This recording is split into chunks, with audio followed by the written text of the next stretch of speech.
Welcome to Keeping It Real with Nana.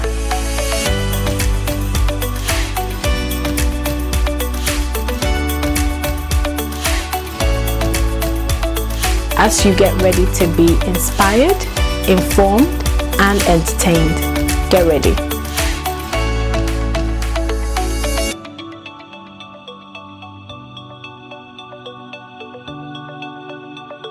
Hello people, welcome to Keeping It Real with Nana.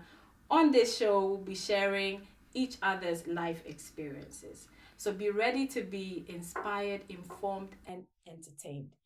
Today we have Mr. and Mrs Asante on the show. They're about to share their story of how they prepared for marriage. So get ready, sit back and relax. Here we have our dear Mrs. Asante. Please introduce yourself. Hi everyone, I'm Linda Asante. Thank you. And hello, hi everyone. My name is Richmond Asante. We are so honored to have you guys on Thank the show. you. We're honored to be here. And I want you guys to tell us, keep it real as the name says. Tell us all the gist, everything that we need to know about preparation for marriage. Okay, there's That's a big lot. Topic, yeah. Yes, there's a lot to delve in. Now, to begin with, how did it all start between the two of you? Tell me your perspective and from your perspective, if you don't mind. Just tell us a bit about how we met. Yes, how you met. Well, briefly, I would say we met through just going to different events. Mm-hmm. We met actually at a friend's wedding. So Okay. that is how I met my beautiful wife. Ooh. Can you see the glow on hair, people? How about yourself? Yeah, same thing. That's yeah. how we met, and That's took how it from there. started. Yeah. Okay. And once you met each other, did you right away know that she's the one? You know this thing that they keep talking about. Is he the one? Is she the one? Is it for real? Like, well, to be honest, there are people who have experiences to say that that is true. Mm-hmm. But I would say when I met her, mm-hmm. I was wowed. Okay. I was wowed. What do you mean by that? When I first saw her, it's funny how we met, but I was wowed in the sense that she was the loudest out of everyone. Oh, okay. Is that true, madam? at the time when I met her. Do you agree? He's lying. Okay. But to say right there and then I knew, I would pretty much say that was not the case. That was not the case from the very get-go. But obviously as time went on and as we got to know each other more, became more of a reality more apparent. that was going to happen. Okay. Yeah. How about yourself? Yeah, I would say the same thing because when we met, it was just like a glimpse kind of thing, like short and brief, but it wasn't that in depth. So it wasn't like, oh, this guy's my husband or whatnot. Right. Yeah. Okay. So most of the times, people tend to say things like, there are certain qualities in a man that you're looking for, and vice versa. What are the things that you're looking for? In a wife to be, should I say, so that our viewers can get to know the things that they should be looking out for or should be aware of. Were there anything on the top of your priority list that you felt you needed to have? I think for guys it's a bit different. I don't know. Okay. I mean, we've grown up hearing, women have this sort of list. Yes, and, like a sometimes tick it's list. like tick list, and yeah. whether you fall within that list, you be a lucky one. Yeah. For me in particular, I didn't necessarily I didn't have a list at the time. Okay. I wouldn't say I had to go through some, it has to be a this or that. They have to know how to do this or that. I think it was getting to know the person. But I think one thing that is most important to me and my wife is that we wanted someone who is godly.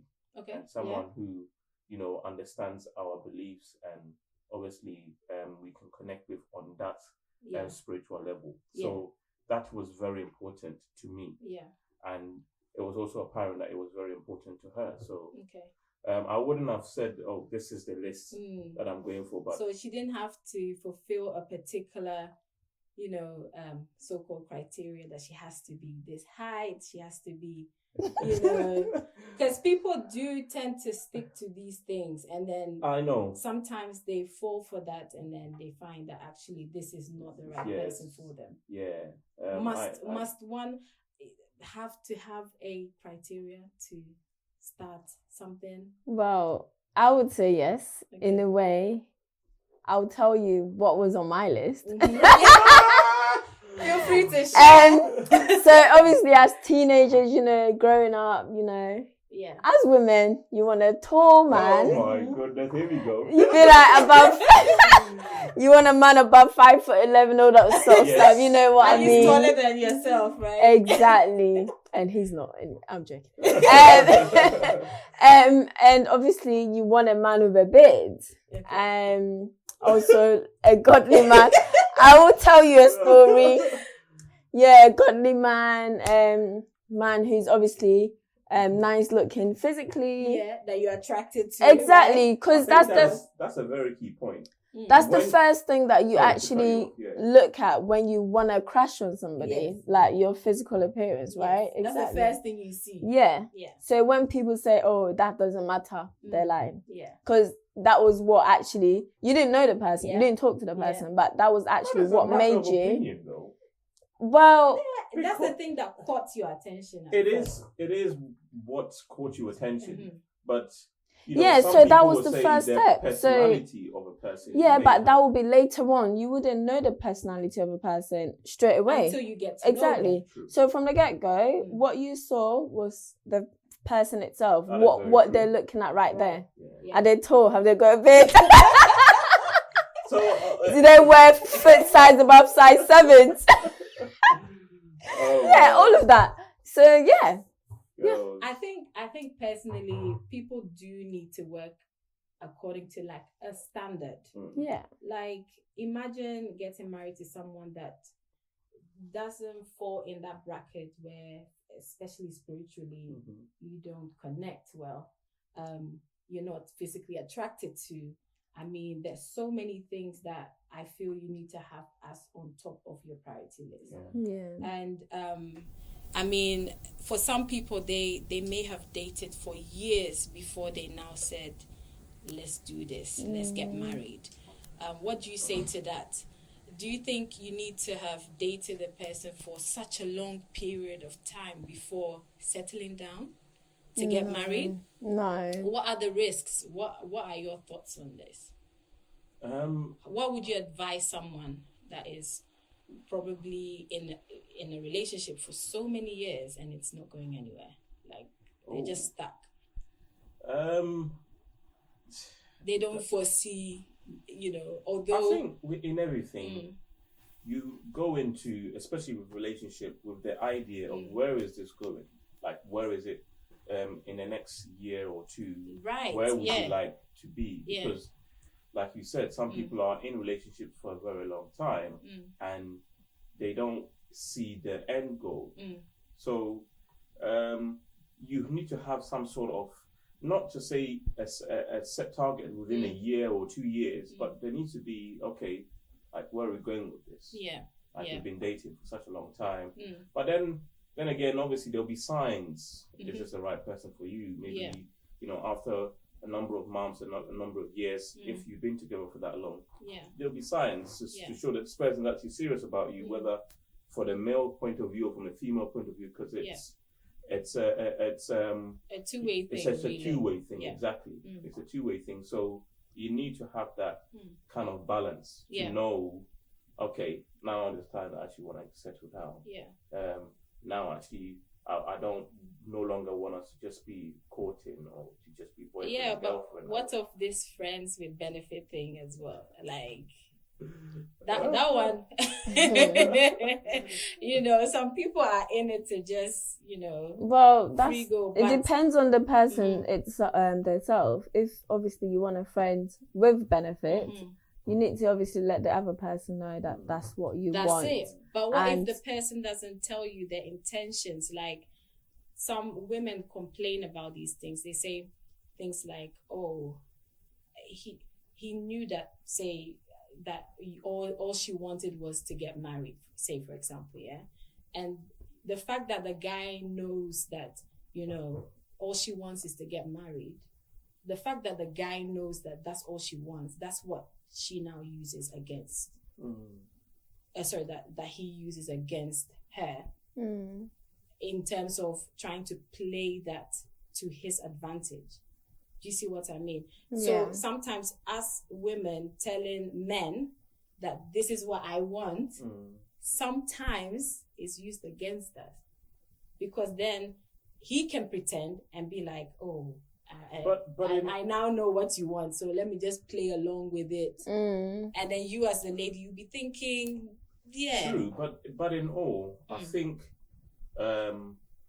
especially from the female point of view, you need to find out what his intentions are. Good. For That's instance, very important.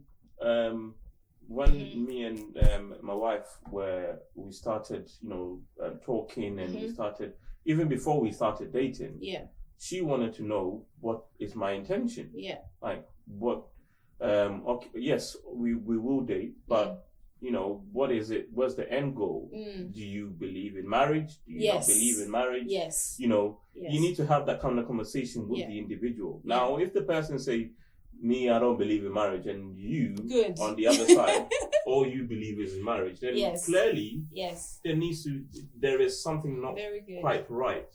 Yeah. So you then need to advise yourself. Yes. Yeah. As to where do you go? And that is where some people may be stuck in that loophole, because maybe they are so drawn to that person, they've been so attached to that person, and now, though the person have told them that, they don't really see themselves in the next 5 years getting married, maybe they're just so attached to them that they can't even withdraw themselves, even though they know, and they want to get married, they know that it's possibly not going to go anywhere. So you need to find out exactly what they want from you, and even from the guy's point of view, it could even be the guy wants to get married, but the girl may not be ready. It's not always the other way. But most of the time, I would say, in my opinion, I can't classify all women. Oh, feel free. In my opinion, I believe it's mostly the women who would be asking these kind of questions, probing questions. We've been engaged for 2 years. Am I allowed to ring? So very true. How did it basically start? So now you've passed that stage of dating each other. What's next? What's next? How do you now? Was it yourself that told her that, yes, I want to start this, or was it actually yourself that told him to start planning for a wedding, marriage, and all that? I think that we go back to what Richmond was saying about obviously what your intentions are. So when you both know that you're both ready, like financially, spiritually, all of that, you're both ready to get married. If you know that you got what it takes, like the money and all of that.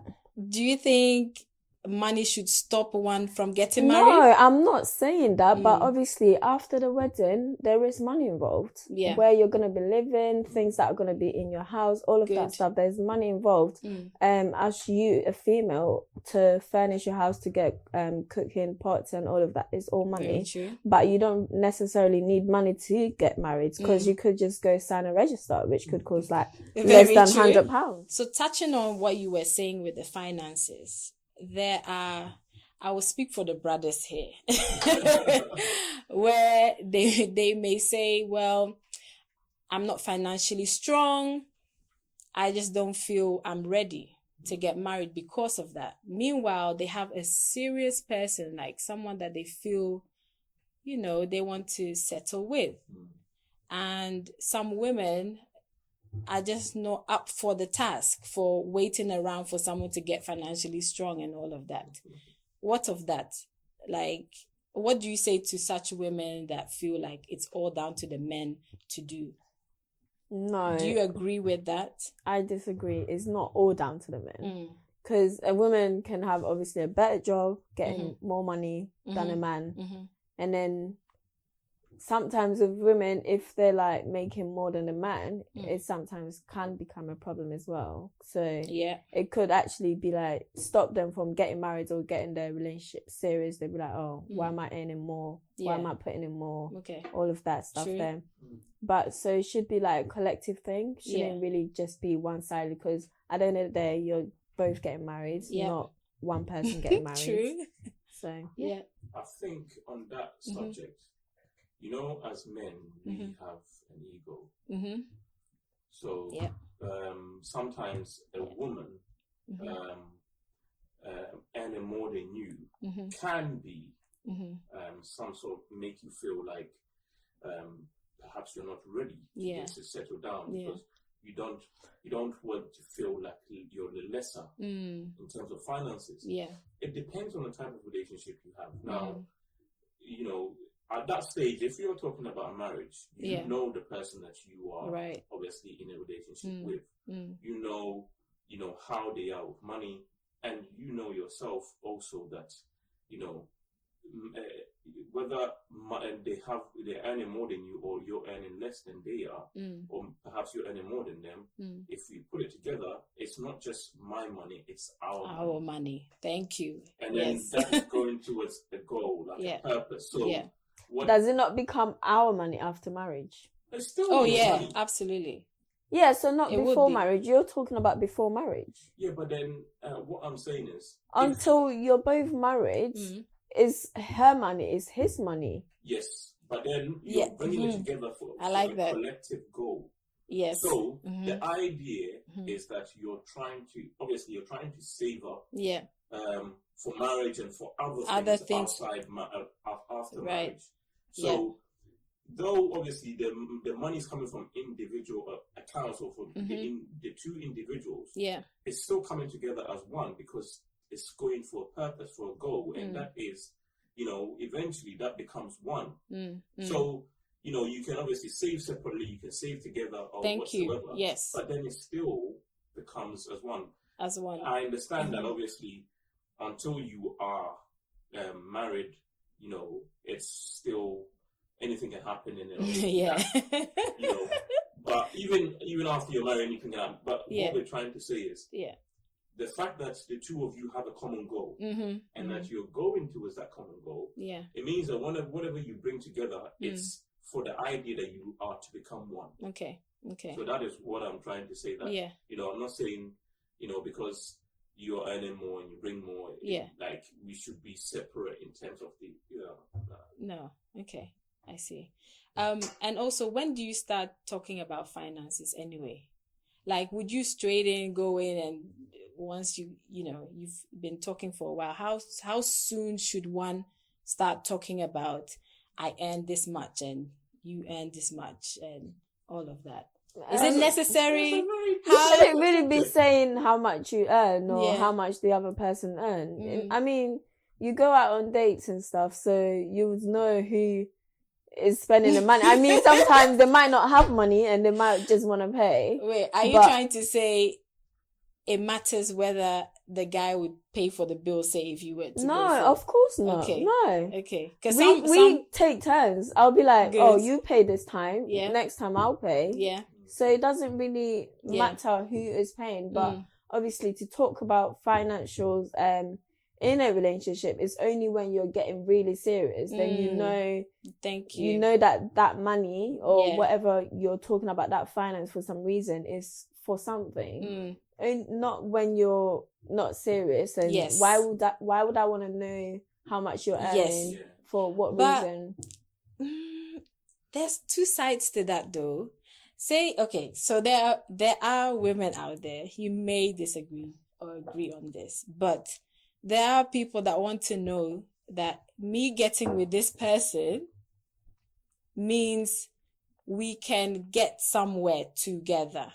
Because if I put my money together with his, we can perhaps be able to maybe, buy a property and, get a mortgage together. But if say the guy, I don't know, isn't that financially strong, that could set off a lady. So sometimes her knowing perhaps, he's able to afford X amount each month. On that basis, I would say, like the last bit you just made about he's able to afford that amount. Like what my wife was saying, you wouldn't necessarily ask how much you earn a month. Good. But on the basis of trying to get to a common goal, you would try and find out how much could you afford. Okay. Because good. That's what I want to know. I can bring to the table may not be sufficient to you, good. Or may not be, or may be too much to what you could bring to the table. So perhaps we might even get roughly around the same salary, but maybe my outgoings might be a bit more. So, at the time, how much can you afford? Good. We want to get married. We know the goal. This is where we want to get married and stay happy married and be financially stable. So, how much can we put away? Sometimes it means that you have to, go on lesser dates. Exactly. Sometimes it means that, you have to cut certain things out of your life just so you can have a better future together. And so it's not necessarily how much you earn, but it's how much can you bring? Can you bring to the table? Thank you. Yeah. Because here we can see transparency is key exactly. in everything, right? Exactly. And this brings me to another question. Do you think it's necessary to discuss past relationships? Definitely. Why? Well, only when it's relevant. Of course. Okay. Yeah. Give me more. Like only when it's relevant. When you meet someone, you would want to know. I'm not saying I would want to know, but sometimes it might be someone that you know, or someone they've gone out with. Okay. No, I'm not saying. Be careful. Be careful. No. What I'm trying to say is, obviously, because you obviously want to know what's happened in their past. I don't know, before him or before me, who they went out with, how long it was for. Yeah. Not really that in depth, but like what broke you out, all of that stuff there. Good. And sometimes that question will not even be asked by the man. I would voluntarily tell you. Okay. Or I would say, I'm still talking to this person. I'm still texting this. Oh, they're saying hi. They're texting me, blah, blah, blah. Then obviously I'll say, that's my ex. This and that happens or whatever. Okay. Yeah. Okay. But why would you still be talking to your ex though? No. If why would your ex still be texting you? I mean, you don't really have to cut off everyone though, do you? I mean, you might have broken up, does not mean that like you're enemy. Yeah. Could be like, hi, how are you? How's the family? Blah blah blah. That's it. Yeah. What's your take on this? Okay, I think sometimes I wouldn't say need to know, but sometimes through conversations, you can ask certain questions. Oh, how did the two of you meet? Yeah. You and your ex. Yeah. How did you break up? Yeah. And then, you can kind of, by their response, kind of find out what sort of person they are. Yeah. Now, sometimes some people will say, it's purely the other person's fault. Okay. Now, obviously, we all know that you can't just take one story. Yeah. Obviously, the person you're dating. Yeah. But True. you still take it with a bit of caution. So it gives you some sort of an idea of the kind of person that perhaps you're getting into a relationship with. Good. Or maybe they've learned from that. Yes, that's the most important bit I wanted to hear. Yes. Maybe they've learned from that past relationship in how they dealt with certain situations. Yeah. And they may even be upfront with you and say, you know what? Yeah. My last relationship didn't go well, but I think what I could have done to help was this. And I've learned that I need to do this. Yeah. Or maybe I need to do this. Or maybe this is what I shouldn't have expected this from them. You know. But yeah, I think you can't necessarily ask too many questions that are a bit, you know, it's like you're trying to find out, oh, how did it all happen? How did you all the details. Okay. You don't. It's like don't go and open the skeletons and find out what you don't want to find out. Well, but then that goes back to being transparent and telling each other what's up. No. Yes. Like just say I think if it's happened in the past, I think the other party should know. Yes. Whether good or bad, you can tell the good as well. You can say the good as well. It's not always the bad stuff that has to be mentioned, right? I just find it, you know, some people tend to be, I don't know, a bit. There has to be, and I feel like sometimes women may be a bit insecure. Somewhat, and they just want to know if they're safe and they're whatnot. safe and you know with this person to be and don't you think that sometimes women tend to always be the first to say, you know, wanting to know these kind of questions? We're always the first to want to know. Why is it not for the men? Why is it us? Why not you guys? Like you said, women are insecure, so it's not like. So you agree with me? Yeah, definitely. Okay. Yeah. Well, I would say I would agree on certain terms. That obviously every woman wants security. That obviously what they're getting into is, you know, for the greater good, for their benefit, and for the benefit of the two of you. Now. I don't know whether, you know, sometimes that's also like if it's necessary. If it's all necessary, sometimes it might not be for you to find out all the details. You know, because sometimes the things you hear, you probably put you off. True. But then again, you know, I think it informs someone just knowing how you've, especially, I think the biggest thing is what you've learned from that past relationship and how have you moved on? Have you even moved on? What if you've not properly moved on? That's the biggest mistake. Still got some attachments to the person. That's a big thing. Wow.